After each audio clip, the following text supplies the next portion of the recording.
అనుభవాలను కానివాడు దేవుడు. పగలు మేఘ స్తంభమై, రాత్రి అగ్ని స్తంభమై. పగలు మేఘ, రాత్రి అగ్ని స్తంభమై, నా గుడారముపై. ఒక మైకి ఉన్నాను. నిలచిన నాదు దైవమా, నా గుడారముపై నిలచిన నాదు దైవమా. నన్ను నడిపే యేసయ్యా, నన్ను కాచే మెస్సయ్యా. నన్ను నడిపే యేసయ్యా, నన్ను కాచే మెస్సయ్యా. నిన్ను కాచే నా దేవుడు.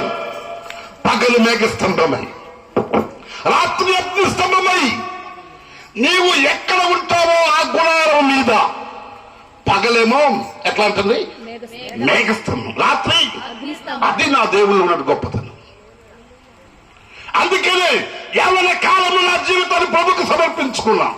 16 సంవత్సరాల ప్రాయంలో నా యవ్వన కాలంలో లోకములో ఆనందించవలసింది పోయి, లోకముతో తిరగవలసింది పోయి, నా అలవాట్లన్నిటికీ స్వస్థ చెప్పి 16 సంవత్సరాల ప్రాయంలో నేను దేవుని సేవకు వచ్చేందుకంటే ఎండిపోచిన నా జీవితాన్ని నా యేసయ్య నాలోకి వచ్చటం వల్ల చిగురింపజేశాడు. ఈ రాత్రి మాటలు వింటున్న ప్రియ సహోదరి, ఎంత కాలం అవుతుందో నువ్వు దేవుని సన్నిధికి వచ్చి? ఎంత కాలం నుండి నువ్వు దేవుని ఎందుకు వస్తున్నావు నాకు తెలియదు. నా ప్రభు ఈ రాత్రి మాట్లాడుతున్న మాటలు అంటే, రాతి నేలన పడ్డ ఇప్పటి వరకు వాక్యం వింటున్నావు కానీ కఠినమైన హృదయంతో ఉన్నావు. ఒక్కొక్కసారి దైవజనులు మాట్లాడుతుంటే నా గురించే చెప్పాడండి, నన్ను చూసే చెప్పాడండి. ఏమంటారమ్మా? నా గురించే, నన్ను గురించే. నిజంగా దేవుడు నీతో మాట్లాడుతున్నావు, ఏమవ్వాలి? ఏమవ్వాలి? కానీ మనం ఏమవుతుంది తెలుసా? పాస్టర్ గారి మీద స్ట్రైక్. ఇక మాట్లాడరు. వందనాలు అమ్మా, నాతమ్మ గారు వందనాలు అంటే వందనాలు. మొక్కం 36 చక్కలు తిరిగిద్ది. ఏమండి? సాగిపోయిన సొరకాయలాగా ప్రియదేవుని ప్రజల. ఇక చూడరు. దొంగకి ముఖము నలుపు. దేవుడు నన్ను తన దాసులుగా మాట్లాడి గద్దించాడని నీలో దేవుడు ఆ మనసును కలిగి ఉన్నప్పుడు నువ్వు ఎండిపోవు, ఫలిస్తావు, ఎదుగుతావు. చెప్పండి, విస్తరిస్తావు, నీవు తలగా ఉంటావు. నీ సమాజంలో దేవుడు నిన్ను తోకగా ఉండనివ్వను. ఫలభరితముగా దేవుడు నిన్ను మలుస్తాడు. ఎంతకాలం ఎన్ని అనుభవం చెప్పండి. మూడోదిగా చూసినట్లయితే మూడో విత్తనం ఎక్కడ పడిన చదవండి. కొన్ని ముండ్ల పొదలో పడును, ముండ్ల పొదలు ఎదిగి వాటిని అణిచివేశాను. ఈ ముండ్ల పొదలు దేనికి సాదృశ్యం చెప్పంటారండి? మన అలవాట్లకు సాదృశ్యం. ఈ మధ్య కాలంలో నాకు ఒక స్నేహితుడు, నా సహోదరుడు, ఏమండి, అతను మంచి త్రాగుబోతు.